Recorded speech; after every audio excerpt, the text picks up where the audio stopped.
It is time for us to catch up with the people who are paying attention to current affairs and to help you and I and everybody else understand a little bit of it. I have with us this morning on the Burning Platform, which is brought to you by Nando's, Kanthan Pillay. Hey, Kanthan, how are you? Can't hear you. You need to unmute. Yes. How many times do we have to tell you? First of all, you're a media professional of some years. You know, you've had experience in television and radio. And now, Gareth, shut the fuck up. Essentially, what you guys mute my mic. You guys mute my mic when I come on show and then ask me to start talking. This is like the reporter corps dealing with Donald Trump. You're getting old, like Pocahontas, who was trying to talk at the Democratic National Convention this week and couldn't find the mute button either. So I'm going to compare you and Pocahontas, Elizabeth Warren. You know, I'm just going to quote Yoda at this point. Yeah. When 900 years old you get, look as good you will not. Good point. So Kanthan Pillay, our returning champion, is here, and we're also joined this morning by Ivo Vegter. Ivo, of course, someone who is not unfamiliar to us, who writes regularly for the Daily Friend, among others, and has written many interesting articles which take us into areas of environmentalism, areas that we agree on, areas that we disagree on. Ivo, it's nice to see you. How are you? Good morning. I'm very good in yourself, Gareth. It's Ivo plus cat, guys. I think we might just point this out. Ivo's cat is our very special guest this morning too. What is your cat's name? My cat's name is Nyx, N-Y-X. Okay. She's the queen of the night. Yes. And she knows a lot about all this stuff. Very good. Well, Nyx is clearly the inspiration behind so many of the pieces that you write for us. So let's get cracking. Kanthan, yet more information emerging about ANC corruption and the president promising us he's going to sort it out. But let's dive straight into Zandile Gumede. What the flippin' hell is that? I mean, what is that? The woman is facing charges and she gets sworn in as a member of the provincial legislature. Really? Do as I say in the ANC, not as I do. I mean, what is El Presidente doing about this? Does he not say this is inappropriate? Just sit down? She's actually out on bail. The money is still missing. She isn't anymore the mayor of eThekwini because they realized like that was untenable. So what do? They do what they always do in the ANC, and they shuffle the opportunities for jobs, and they just give her one that they think we're not going to notice, a member of the provincial legislature. But doesn't this make all the ANC's promises and all the president's promises, because there have been personal promises from him that we've all watched on TV about dealing with corruption, it makes them completely it's hypocritical in the extreme, and it shows you just how duplicitous people in that party are, right? No other way to see it. I don't know about duplicitous. I think that they've been exactly on script from the get-go. Yes, but they don't tell us. They don't say what they mean. They lie openly on television. Yes, they do consistently. But again, we've been pointing out that they've been lying consistently for the past 26 years. So why should it be different? I don't understand the frustration that people are experiencing right now. It only comes from those who believe that Ramaphosa would actually potentially be better than his predecessor. And in fact, all of the economic indicators point in exactly the opposite direction. Where's the exchange rate, for example? Where's Peter Bruce's editorial about how right we were, and all those other people who were full of Ramaphoria? How much has the country improved under Cyril Ramaphosa? I mean, Ivo, you have just this week, I saw a tweet or something from you where you said, please do not praise this guy for giving us the cigarettes and alcohol back that we were entitled to as free citizens in a free country before anyway. You're annoyed by how many people are starting to see these returns to normalcy, in inverted commas, as some kind of gift from government. Yeah, it is. It's weird. I mean, I suppose it's the same people that suffered Ramaphoria in the first place. They sort of hope against hope that Ramaphosa will do something to steer this country back into the right direction. And then when he does something, they want to encourage him. They want to not sound like they're just being antagonistic and negative all the time. But the problem is, if you look at it, half the lockdown or most of the lockdown was very irrational. It lasted longer than anywhere else in the world. It was harsher than anywhere else in the world. So when it finally ends, after all the carnage it wreaked in the economy. Mhm. Why would you thank the president for well, not even ending it, but bringing it down to level 2? It just makes no sense to me. Well, it's Stockholm syndrome. And Yeah. speaking of Stockholm syndrome, I read something just yesterday. It might have changed in the intervening 24 hours or so, but Sweden has experienced one death, one COVID death in the month of August. One. Yeah. Now, No, Sweden's actually done surprisingly well. well, it's not surprising. There are a lot of people, some of them on this discussion this morning, have said for the longest time, watch these guys. They didn't go into lockdown. Yeah. They have not gone into a recession either. Their economy is actually performing very well when compared to the economies of comparable countries in Northern Europe. And Sweden has been an outlier. And for many months, we had to endure people saying, oh, it's very irresponsible, and look at how many deaths Sweden has had. And now, having looked at it with a little bit of hindsight and comparing like for like, it turns out that lockdowns are an absolute unmitigated disaster. And if you are comparing apples with apples, have done far more damage than they have saved lives. Full stop. It's almost I absolutely agree. Yeah. Yeah, and I wrote that right from the start. I said that lockdown, was what we weren't counting was the consequences of lockdown. Not only the economic consequences, because people then say, well, how much value do you put on a life? We can argue about that. Insurance companies do that all the time. But also in terms of actual lives, the people that aren't going to hospital with cancer or stroke or don't go fetch their diabetes medication or their HIV medication because they're afraid of going to hospital because the hospitals are so focused on COVID-19. Then there's the hunger and malnutrition aspect, right? I think we'll see a lot more of that once the stats start coming out in this country. So the cost of these lockdowns was never really justified.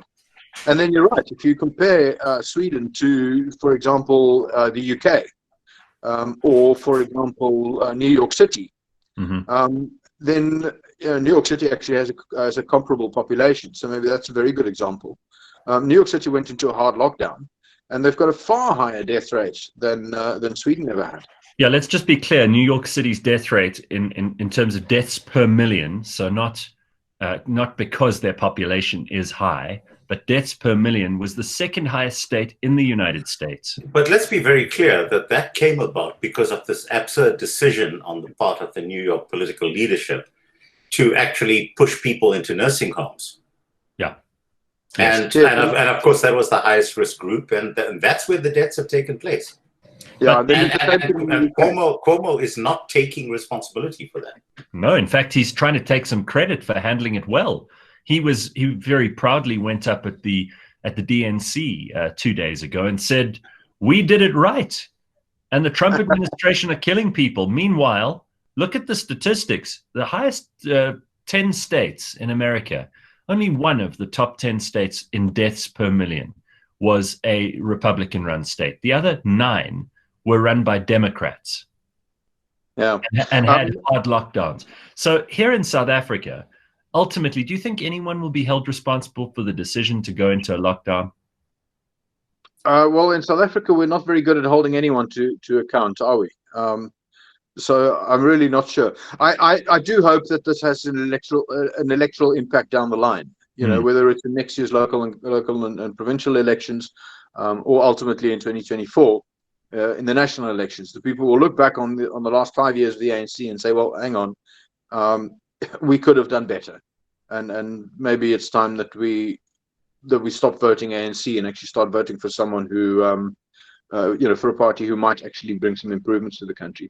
But you're talking about taking credit. I mean, did you see Boris Johnson did the same thing? He takes credit for having saved 500,000 lives. Boom! I saved 500,000 lives, lads. Yeah. And you think, well, who's he talking about? Hold on. Which lives exactly did you save? Well, he goes back to the imperial model by Neil Ferguson, which was discredited actually right from the start, and eventually came out and it was full of bugs and it was terrible. He's got a history of vastly over exaggerating the likely death toll of pandemics. You know, he did so with SARS. He did so with MRSA. MERS.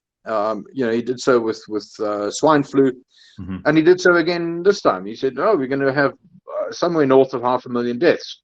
When those deaths didn't turn up, Boris Johnson took credit and said, "Well, you know, oh look, we saved all these lives." Watch Ramaphosa do the same thing. Yeah. You know, our models predicted also about 500,000 deaths in this country, 540,000. And he's going to claim credit for having saved. In fact, he did claim credit for having saved all of them.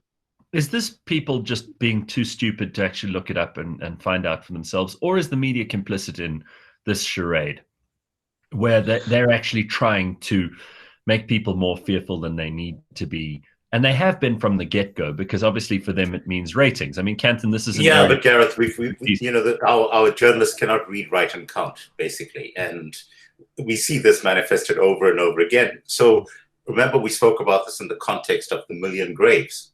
Yes. And we did the very basic calculation on the assumption that you're going to fill 1 million graves. The number of people who would need to die on a daily basis, you know, would need to be over 1,000 over a 3-year period.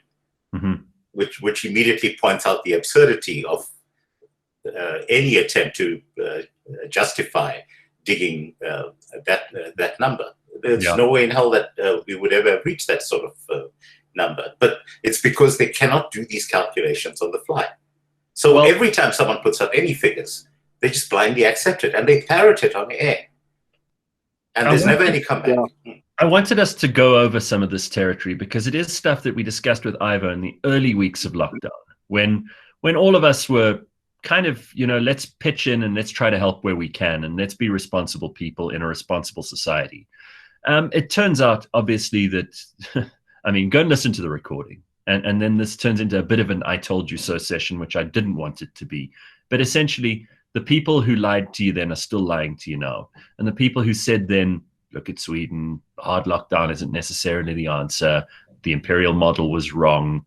All of those people are kind of being proven to have been right. But we don't know, as Ivo so articulately puts it, whether or not there'll be an electoral punishment for the people who are continually lying to you down the line.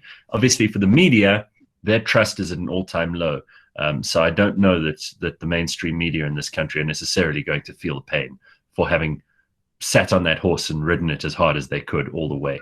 Let's turn our attention to some other things, because there are other things going on in the world.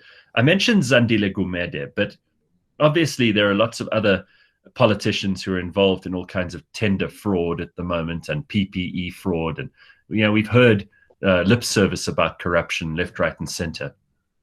Do you think that now that we can start calculating the costs, and we know already that the tobacco industry and the liquor industry in this country have been very badly wounded, but which other sectors of the economy, tourism comes to mind, are going to have the hardest time coming back from the lockdowns, from a lack of international travel, a lack of kind of day-to-day business, maybe not being able to actually go into the office, having to lay off people? Which sectors of South Africa's economy are you guys most worried about? Gareth, okay, go first, Ivo.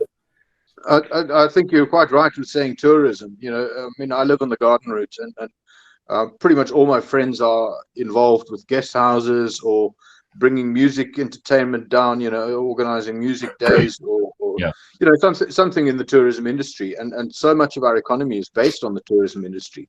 Even our retail sector lives on the basis of tourists coming in and spending money. You know, the few of us who live here aren't enough for them to sustain their profits. So it has a massive impact and a massive down the line impact. You know, and these places that have been opened up now under level 2. Well, my local in Knysna is permanently closed. You know, it's gone. And so many other places, it's too late. You know, they will never recover. Some will struggle for years or months, certainly long months, and perhaps a year to get back onto their feet. My brother runs an inbound safari operator.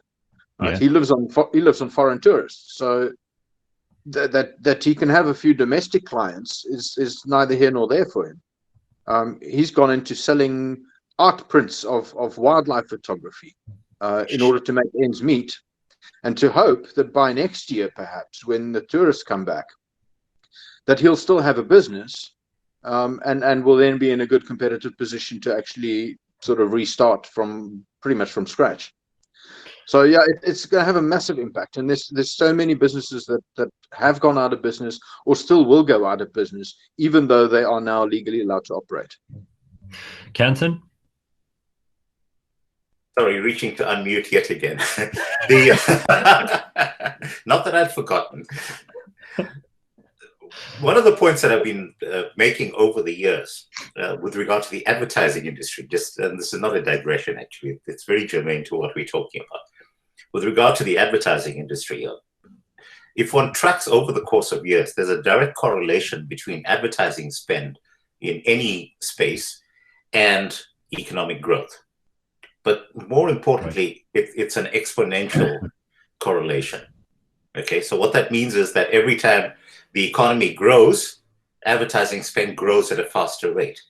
When you have a situation where the economy contracts, the contraction is again correspondingly larger than it is for the overall economy. Now, consider a couple of things that are happening here right now. We're going to have a massive contraction in the economy over the next fiscal period. So we're looking at, let's say, a thumbs up figure. I'm just going to put in 30%.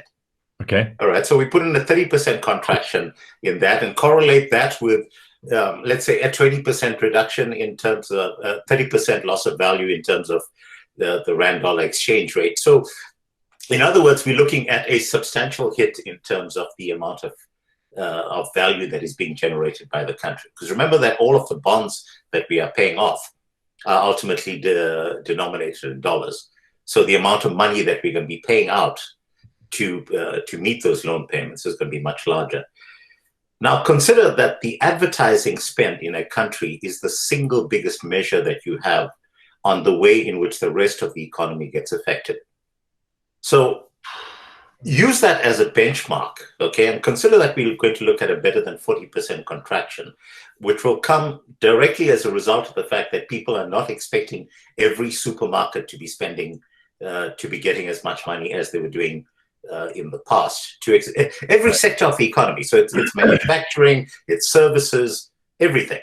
Yes. So I think right now that because of the fact that we've had this disastrous decision to shut down two vital sectors of the economy, which was alcohol and tobacco, the overall impact of that on the rest of the country is going to be massive.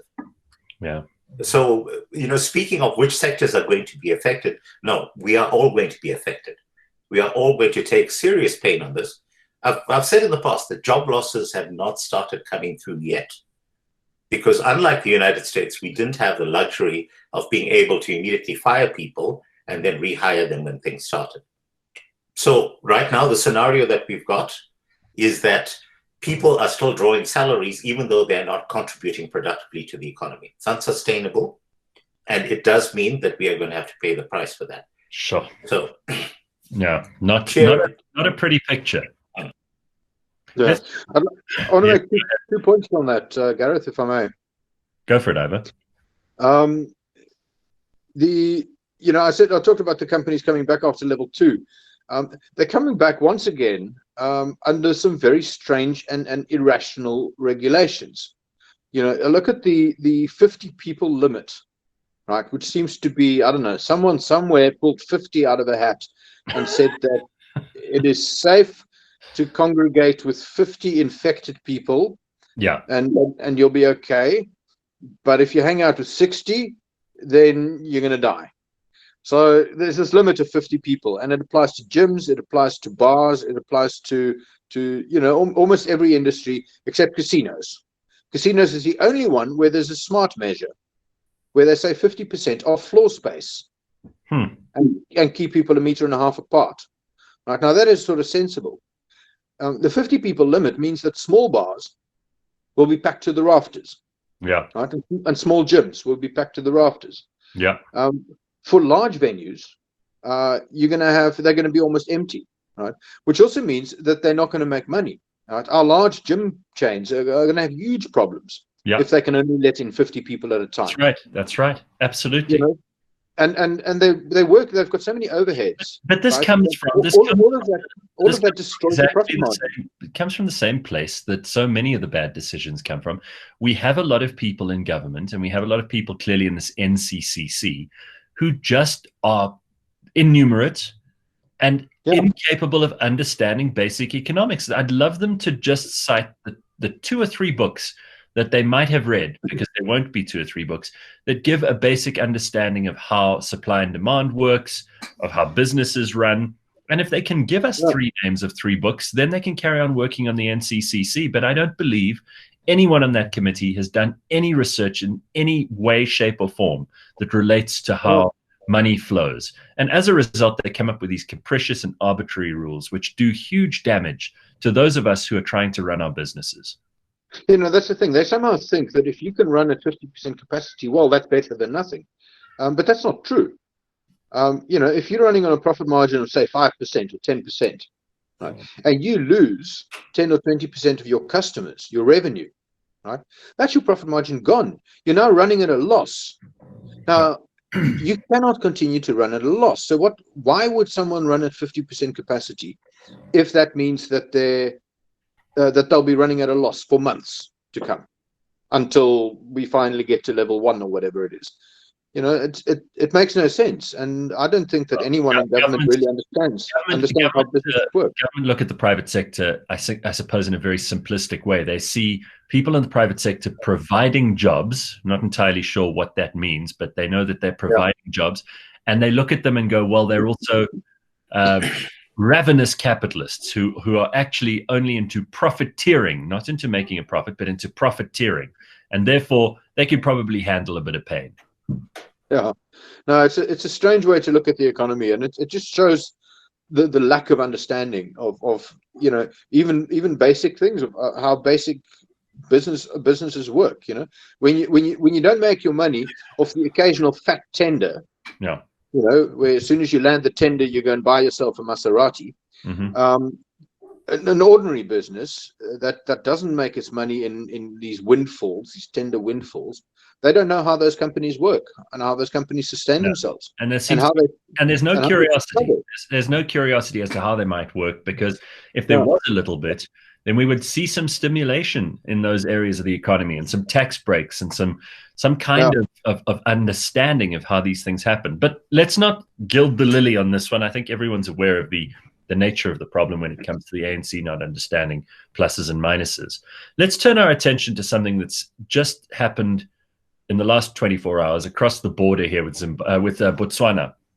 Now, there was this very gossipy tabloid stuff that was going on with Bridget Motsepe-Radebe and the former president of Botswana, Ian Khama, and there was some allegation that she was involved in irregularities, and the current government, which is obviously trying to get back at the previous government of Botswana, according to Sherry Blair, which adds a new layer of gossip to this, the wife of the former Prime Minister of the UK and the director and lawyer at Omnia, said that they'd conducted investigations. They were hired by the Motsepe-Radebes, and they talked to all the banks that allegedly received money in South Africa because of these dodgy deals, and in Asia and in Europe. And they said that there is no material evidence that any of this happened, and it was basically made up by the Botswana government. Are we required now to stop digging? Is that satisfactory as an explanation? I think I'm waiting for AfriForum to give us a sense of what's actually going on here, because remember, they were briefed by the Botswana government. That's right. And I think it'd be interesting getting some feedback from them. I've not had a chance to engage with them and find out what's actually going on. Do I trust Sherry Blair? No, not as far as I trust her husband. And let's remember that, Tony Blair was the person who was very firmly embedded in the entire conspiracy theories around Iraq, and spent what was the total cost in terms of the Iraq war, with no weapons of mass destruction being found, and all of that rubbish that goes with it. Do I trust Tony Blair? No, he's one of I would think one of the least trustworthy people on the face of the planet, based on his record. And it was interesting to see Cherie Blair pop her head out. Well, she's a barrister. She's a QC. No, she's not. Yeah. She's a barrister, but she's been clearly appointed by the Motsepe Khadebes to clear their name, and by Ian Khama. So let's see what happens. I think this will be an interesting one to watch. If it all is absolute nonsense, then clearly that will emerge. But we need to hear the other side's point of view here on this as well. Yeah, but what I suspect is that it's highly unlikely that Bridget Motsepe Khadebe is going to be visiting Botswana soon, because they do have the death penalty out there. So let's just park that. All right. Quick question about something that has come up week after week, and it's something that concerns a lot of people, because the government is formally considering launching a state bank and amending pension fund regulations to allow state finance institutions to access retirement fund savings at favorable rates. ANC policy proposals are now in a government discussion document, so they're taking one step closer to gaining access to your pension. For how many weeks have we been saying this? For how many months have we been saying this? Yeah. They're coming after your pension fund. Get your money out. No. We've been fear mongering. Yes. This is just scaremongering by the opponents of the National Democratic Revolution. It was just counter-reactionary scaremongering, is what it was. So stop it, you two! How dare you? What are you doing to people? Putting them in a position of fear? Yeah, no, indeed. Now, look, the ANC. I mean, this whole post-COVID recovery idea, everything that they've been saying, actually right from the start, when Ramaphosa said, "Oh, we need a new economy," it basically just doubles down on the policies that the ANC has been following all along. It follows the sort of blueprint of the National Democratic Revolution. They want more state involvement in all parts of the industry, in all parts of the economy. They're going to start a state bank. There's going to be a state pharmaceutical company, and who knows what else. They want to control more of the economy, and they need money to fund all of that. Right? Yeah. And fund all of these wonderful infrastructure programs that are going to be employing so many people, as if that's ever worked before. So where are they going to get the money? Well, we'll find out in the next budget speech that we'll be paying more taxes, and I'm assuming that taxes on the wealthy people are certainly going to go up, and then they can't find more money elsewhere. So yeah, they raid the only pot that is left, and that is how much is it? About 4 trillion or so that's sitting in pension funds. And let's be clear, that is money that people have saved themselves in anticipation of being able to retire one day. Yes, it's private property. Right, so if the government decides, well, pension funds are required to invest, say, 20% of their funds in government projects, and whether that's the state bank or the pharmaceutical company or infrastructure projects, whatever, they prescribe that they have to. That basically means that the pension fund cannot invest those assets into higher performing asset classes. Yeah. Right, so the private stock market, whatever, which means it is expropriation. Yes, look, I must just point out, though, that this regulation has, in fact, been in place for the longest time, because there currently are limitations that get put in place in terms of which sectors the pension funds may be invested in. So there's a cap in terms of how much offshore exposure there is.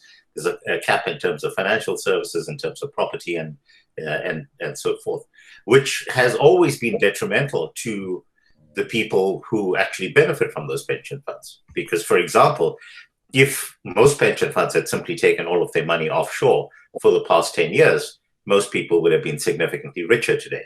But because there has always been a 25% cap on the percentage of your pension that can be invested offshore, it means that we've suffered directly as a result.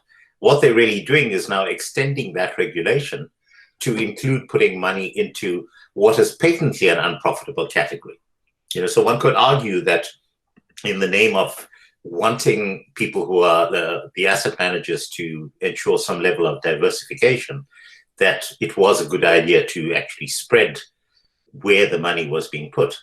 But in this particular scenario, you want to invest in a vehicle that is not going to make money. And the track record in terms of these industries, all of the state-owned enterprises, show that they're incapable of turning a profit. That immediately means that it becomes a secondary tax on your wealth rather than actually building for your future. And it's terrifying. Well, speaking of secondary taxes on our futures, we know that Eskom are looking at more hikes every year, and we're getting less and less service out of them every year. I know that this is something you wrote about just recently, Ivo. Eskom seems to be a big bugbear of yours and of many people in South Africa, legitimately. Do you want to say anything about how they've been run since Ruyter took over, whether you believe that there's any improvement at all, whether you think that the scheduled maintenance that they use as an excuse for the load shedding that we've experienced in the last few days is a valid excuse, or whether or not this is just more of the same over the last, what is it now, 15 years that this state-owned entity has been in decline and in destruction? Yeah, look, I certainly haven't been impressed with the Ruyter yet. It's a very, very big ship to turn. You got to, when you look at power stations that have been suffering from lack of maintenance for years, decades, to suddenly turn that around in a hurry is really not feasible, right? It'll take time. So from that perspective, I think we need to give them a little bit of a break. There have been some signs at Eskom of things improving. One of the things that I'm not sure that people noticed is that he laid off about 300 top managers, right, which were drawing very big salaries. Now, the wage bill at Eskom is one of the huge problems. He can't fire union workers, obviously, because then the unions will go to war. So he did the only thing he could do, and that's fire managers who weren't unionized. And try and cut the wage bill that way. So there has been some sign of action at Eskom. They also seem to be fairly keen on getting new sources of energy online pretty quickly, as quickly as they can. And this is what I wrote about, was these power ships. There's a Turkish company that builds power stations on top of ships. And they produce anything from between, 40 odd megawatts to 400 and something megawatts per unit, and they didn't park them in harbors and connect them to the grid. And they run them on LNG. They can also run them on heavy ship fuel, which strikes me as rather a worse idea than LNG. But anyway, so Eskom is looking at perhaps contracting a bunch of those. They're considering the proposal. It's not a done deal yet, so we'll see how that develops. But that's a good idea. We need to get more generation power online and pretty quickly. By the way, you often write about environmental issues and things like climate change, and has that all fallen onto the back burner since COVID came along? Because it seems to me that most of the energy and attention and interest that was paid to that particular problem seems to have dissipated, largely because of the pandemic, but also because people have just got something much more interesting and sexy to talk about now. What's happened to the climate change movement? Oh, I think that's all it is. It's a temporary distraction. When I looked into these power ships, the first thing I saw was an environmentalist going on about how dangerous these things are and how they need to be subjected to extensive environmental impact assessments and so on. And one of the first problems he noted with liquid natural gas was that it is apparently extremely flammable. You'd think that you'd think they would know that. What did they think provides the energy? So I thought, well, that's kind of the point, isn't it? If it doesn't burn, you can't heat water, you can't drive turbines. Well, the useful thing from an environmental point of view in terms of LNG is that in the event of a breach, it's not going to spill into the surroundings and actually destroy the ocean. No, indeed. It's a gas, so it goes straight up. Yeah. No, look, you don't want to have accidents with LNG. I'll grant them that. Very much so. But at the same time, the environmental consequences are likely to be for those who are providing the power supply and not for the people who are safe on shore. Well, the other thing is he goes on to talk about the pollution from LNG, and I actually looked at the numbers on pollution. LNG produces pretty much no pollution. It's water. Right? When you burn liquid natural gas, we're talking butane, propane, and so on. You produce water. You get CO2 and water. That's right. Yeah. Right. In terms of CO2, it produces about half of the CO2 that a coal-fired power station does, for example. So it is significantly better than the coal-fired power station. It's also significantly better than the open cycle gas turbines that we run on diesel at the moment. Yeah. In terms of pollution and CO2 emissions. To put this in perspective from my side, if I was living in old Johannesburg, where one still has access to a supply from Igoli gas, my thumbs-up calculations at this point show that it's actually far more cost-effective for me to put in my own gas generator at home and to run my own electricity supply than to actually get it from Eskom. Because that would not surprise me. Yeah. I mean, if you look at the prices, these power ships come in at about R1.70 per kilowatt hour. The open cycle gas turbines that we're now running pretty much 24/7 to just to keep the lights on diesel cost almost twice as much. Something like R3.13 per kilowatt hour. Mm-hmm. So for Eskom, that is a dead loss. Because they're not selling electricity at that rate, at that price. Right. So trying to switch to something that is significantly cheaper, like LNG, strikes me as a very good idea. Okay, can we turn our attention to something I know Canthan loves to talk about, because it's just at an arm's length away, so we can watch it, we can participate in it, we can have opinions on it, but we don't necessarily have to bear the consequences directly, although down the line we always do. The U.S. election proceeds apace, and we've got Joe Biden, who is now speaking at the Democratic Convention, of course, which is happening, but he's picked up some interesting endorsements. Do you want to hear who has endorsed him this week? Yes, who did that? All right, so we've got Colin Powell, who is the former Secretary of State under the Bush administration. He's a Republican, surprisingly endorsed Mr. Biden. Bill Clinton and Jimmy Carter, two former presidents. That's all really good for him, I'm sure. And Mr. Trump trails Mr. Biden in opinion polls ahead of November's election, but the gap is closing. What do you think of that? Yes. Look, I just saw some stats from Gallup that said 36% of American voters, of likely voters, say that Biden would be a good president. 33% said the same about Trump. Those are terrible numbers for both of them. That's terrible numbers for both of them. I mean, really, that's, if neither of them can get 50. Can get a majority approval rating there. 52% of Democrats and Democrat-leaning voters wish that someone else were their nominee. They're not particularly happy with Grandpa Biden. There's no excitement there. There's no, what do they call it? Enthusiasm. Yeah, no, there isn't. It pretty much looks that, about a quarter of voters in the US say that neither candidate would be a good president. And we've got a very similar situation that we did 4 years ago. When we had Hillary Clinton against Donald Trump. And I remember my reaction when Donald Trump won and surprised everyone was pretty much that I'm not pleased that Donald Trump won, but I'm really pleased that Hillary Clinton lost. Well, that was in fact what the polls showed as well. Afterwards, people were more, they disliked Hillary more than they liked Donald, if that makes sense. No, so we've got a very similar situation now. We've got two very unlikable candidates. Yeah. Who for various reasons. I mean, I would oppose both of them in an election. I don't like either of them, and it looks like Americans agree with me.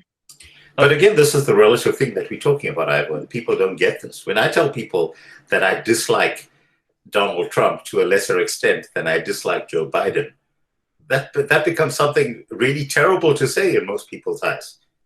And it really is the case. I think some of the things that Biden is proposing, for example, under Trump, for the first time now, the U.S. is a net exporter of oil.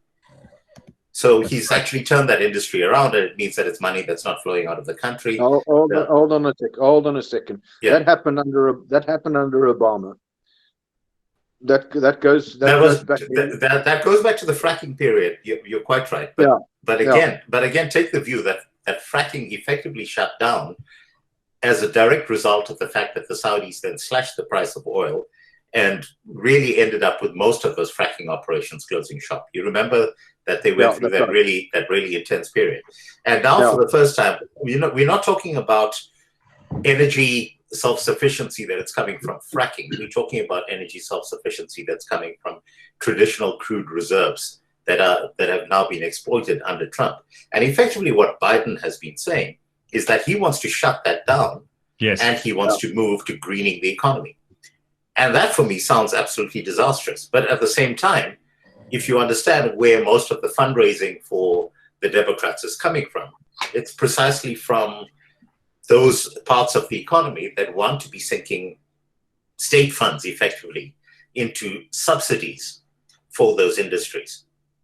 Yes. And I strongly suspect that if Biden does end up getting into office, you are going to see a return to those subsidies. I mean, we've had this discussion in terms of electric cars in the past, and I'm a huge fan of electric cars, but I don't believe in subsidies for them, because I think that is artificially boosting a particular sector of the market. It's forcing members of the public to end up paying for it, and it becomes troublesome. Yeah, but you make a good point. I mean, if you had to choose, who would you choose?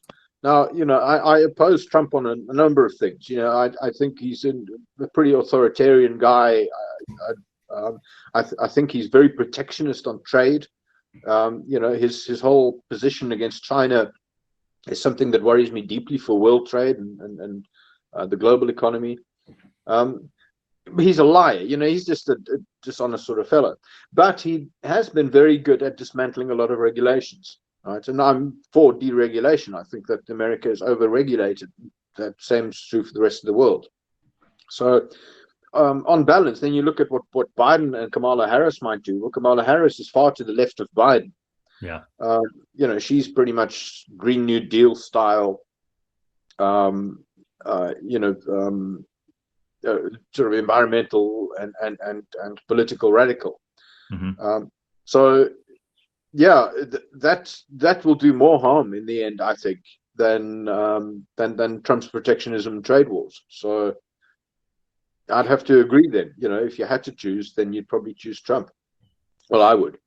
It's interesting. There are a lot of undercurrents that are going on here that people aren't necessarily paying attention to, and one of them is happening in Baltimore. There's a young black woman running in Maryland who put a video out on YouTube explaining how Baltimore's been run into the ground by the Democrats for the last 52 years. She put this video out, and it has received more than 4 times the number of views that the entire Democratic National Convention has during the last couple of days. And remember, that's including, stars like Michelle Obama and people like Elizabeth Warren and people like Cory Booker and so on. All this, they've pulled out. Eva Longoria opened the whole thing up. So you have real Hollywood interest in the DNC. And this woman's videos received 4 times the number of views because her voice is managing to penetrate through what has otherwise been a very noisy space. She's speaking about how, Black lives really don't matter in a place like Baltimore. And it seems to be resonating with a crowd of people who are not your normal Republican base. It's interesting to see things like that happening in America, and it might be a swing in the direction that most people don't anticipate. Do you believe in polling, and do you think that polling is a good indication of what will happen, or do you think people are still lying to the pollsters? I think people are still lying to the pollsters, and I think that it ties in with that other survey that we quoted a few weeks ago, which showed that most people in the US were afraid to speak their mind because of the fact that cancel culture is as strong as it is. Here's an interesting bit that I should point out to you guys that is not being spoken about by most of the media. Now, I don't know how many of you remember a guy named Kevin Kleinsmith. Wasn't he arrested recently? Yes. Well, Kevin Kleinsmith was an FBI lawyer. Now, remember that there was this guy named Carter Page who was a Trump campaign advisor. Correct. And Carter Page ended up being arrested on the back of an email that was used as evidence against him, which was provided by FBI lawyer Kevin Kleinsmith. And Kleinsmith yesterday pleaded guilty in a federal court in Washington, D.C. He admitted that he altered the email. So in other words, he forged the email in order to set up an investigation against Trump's campaign advisor. Yeah, and so the guy is going to jail for it. And suddenly, for the first time, you'll have voters in the US saying, wait, has Trump been telling the truth all the time, that this was a deliberate campaign to actually undermine him? Do you think so, though? Because it's not going to get a lot of mainstream media coverage. Well, it hasn't gotten mainstream media coverage, as I said. But in fact, I'll end up tweeting a link to the report that I have on it, and that people can take a look at it. But again, this ties back to what I keep telling people over and over again: just be skeptical of everyone. I'm inherently distrustful of the Republicans. I'm inherently distrustful of the Democrats, and I don't understand why we have this tendency to treat the Democrats as being more honorable than. It's because the Democrats are better performers, and this is true. Just like the Republicans are usually better at delivering in policy terms, but the Democrats are better performers, and there is this constant to and fro in politics all over the world, not just in America, but even in South Africa, where people are, and this is a large part of what Michelle Obama spoke about in her speech that she delivered to the DNC, is how much of a nice person you are. In other words, if we can portray you as being a much nicer person than this orange man, then for many people that's sufficient. That's enough to get you interested and vote for the other candidates. And in this case, it's like, well, Joe Biden might not be compos mentis. He might not know what the hell's going on around him, but he's a much nicer human being than Donald Trump. For some people, that is enough. Yeah, you see, the thing is, I don't think they are nice. I think the Democrats are just as liable to play dirty tricks on the Republicans than vice versa. As Canton just pointed out, I think that makes a good case that there certainly has been interference, and in certain ways, I don't know if it's in all ways, but in certain ways, Trump appears to have been set up by Democrats. Falsely. But if you look at, I said earlier that I think Trump is dishonest, but if you have a look at Kamala Harris, she's equally dishonest. She just published a book in which she sort of tries to set herself up as this progressive prosecutor, because she was a district attorney in California. But the thing is, that's not true, right? She isn't. She jailed sex workers, right, and campaigned against the law to legalize prostitution. She jailed a lot of marijuana users, and then admits that she smoked pot when she was at university. She's been a drug warrior of note. She's even gone to bat for dishonest prosecutors, right, who actually lied in their prosecution of suspects. So she is not a nice person. But the point is, do you think she can get away with this? Because they are able to do performative things. Like she can stand with Joe now, and she could say, he's a great guy, even though we know she said he was a racist and a sex pest before when they were in the primaries together. But really, your performance is, for some people, sufficient, and the Democrats are better actors than the Republicans mostly. And, in this country, the ANC says we care about the people. We're the liberation movement. Look at our history, and for some people, that's as good as whether or not you deliver. No, that's true. It's just exactly like the way South Africans believe in the promises of the ANC, despite the fact that they never deliver. Right. And they look suspiciously at the promises of the DA, the EFF, the Freedom Front Plus, and Inkatha Freedom Party. No, and people have short memories, So this new book from Kamala Harris is going to come out, and that's going to basically show her how she was as a prosecutor. And that's going to be the story now. You know, it's people are going to forget what her actual record was. The same way they're going to forget what she said against Joe Biden in the primaries. Yeah. Well, guys, I'm afraid we're out of time. As much as I'd like to continue this conversation, we always seem to have too little time and too many things to talk about. But this is not the end. The Burning Platform returns next Thursday. Same time, same place. Make sure you don't miss it. It's brought to you by Nando's. Thank you, Ivo Vegter. Very good to see you, sir. And thank you, Kanthan Pillay.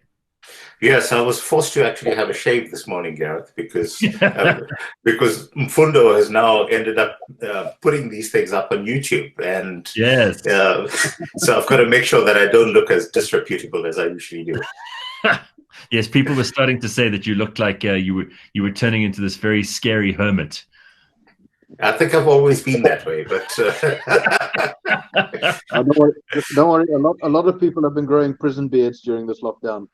Yes, but in fact, everybody on the screen now that I can see, except for Sia, has a prison beard. All right. Thank you all very much. We will see you next week for the Burning Platform. Thank you, Kanthan. Thank you, Sia. Thank you, Mbulelo. And most importantly, thank you to you for joining us.